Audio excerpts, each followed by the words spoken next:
അറിയാലോ ഇപ്പോൾ കേരളത്തിൽ ഇലക്ട്രിക് സ്കൂട്ടറുകളാണെങ്കിൽ ഇലക്ട്രിക് കാറുകളാണെങ്കിൽ എണ്ണം ഇങ്ങനെ കൂടിക്കൊണ്ടിരിക്കുകയാണ്. ആളുകൾ അത് പ്രിഫർ ചെയ്ത് തുടങ്ങി.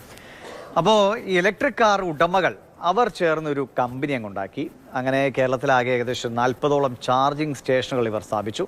അപ്പോൾ കുറഞ്ഞ ചെലവിൽ ചാർജ് ചെയ്യാം എന്നതാണ് ഇവോക് സ്റ്റേഷനുകളുടെ ഒരു പ്രധാന പ്രത്യേകത. റിപ്പോർട്ട് കാണാം.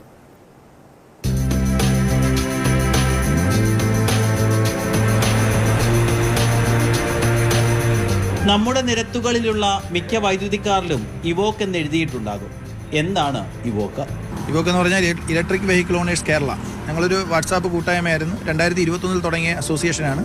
അത് ഇപ്പോൾ വലിയൊരു 10,000 മെമ്പേഴ്സുള്ള ഒരു അസോസിയേഷനായിട്ട് മാറി. രജിസ്റ്റേർഡ് സംഘടനയാണ്.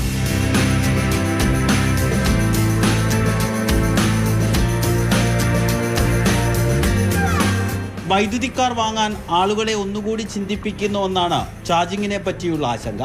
ഇനി അത് വേണ്ടെന്നാണ് വാഹന ഉടമകളുടെ ഉറപ്പ്. എല്ലാവർക്കും ധൈര്യമായിട്ട് കേരളത്തിൽ എവിടെ വേണേലും അപ്പോൾ ഈ ചാർജിങ്ങിൻ്റെ യാതൊരു പ്രോബ്ലം ഇല്ലാതെ പോകാൻ സാധിക്കുമെന്നുള്ളതാണ് ഇതിൻ്റെ ഏറ്റവും വലിയൊരു നേട്ടം. തന്നെയല്ല, ഈ ഒട്ടുമിക്ക വാഹന ഉടമകളും ഇവോക്കിൽ മെമ്പേഴ്സാണ്. അതുകൊണ്ട് അവർ ഇവോക്ക് ചാർജിങ് സ്റ്റേഷനാണ് ആദ്യം തന്നെ പ്രിഫർ ചെയ്യുന്നത്. വാഹന ഉടമകൾ ചേർന്ന് രജിസ്റ്റർ ചെയ്ത കമ്പനി ഇതിനോടകം 23 ചാർജിങ് സ്റ്റേഷനുകൾ സ്ഥാപിച്ചു. 14 എണ്ണത്തിന്റെ ജോലികൾ അവസാന ഘട്ടത്തിലാണ്.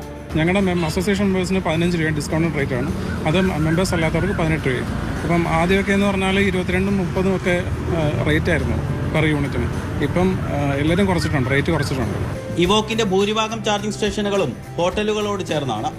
ആഹാരം കഴിക്കുന്ന സമയം കൊണ്ട് കാറിലും ഊർജം നിറയും. മാതൃഭൂമി ന്യൂസ്, ആലപ്പുഴ.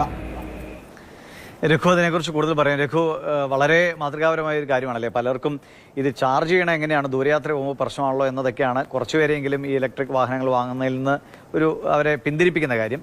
പക്ഷേ ഇങ്ങനെ ഒരു കൂട്ടായ്മ രൂപപ്പെടുക, അതും എനിക്ക് തോന്നുന്നു ആദ്യമായിട്ടായിരിക്കും. എങ്ങനെയാണ് ഇതിനൊരു കൂട്ടായ്മയുടെ തുടക്കം വന്നത്?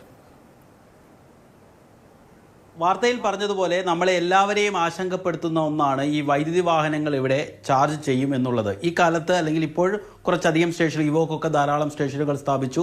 മറ്റു പല സംഘടനകളും അല്ലെങ്കിൽ പല കമ്പനികളും ഇത്തരത്തിൽ ചാർജിങ് സ്റ്റേഷനുകളൊക്കെ സ്ഥാപിച്ചത് കൊണ്ട് ഇപ്പോൾ അത്ര വലിയ ബുദ്ധിമുട്ടില്ല. പക്ഷേ ഇതിൻ്റെ ഒരു തുടക്കകാലത്താണ് ഈ ഇലക്ട്രിക് വാഹന ഉടമകൾ നേരിട്ട വലിയൊരു പ്രതിസന്ധി. കാരണം ഒന്നാമത് കാറുകൾക്കൊന്നും അത്ര വലിയ മൈലേജ് ഇല്ലായിരുന്നു.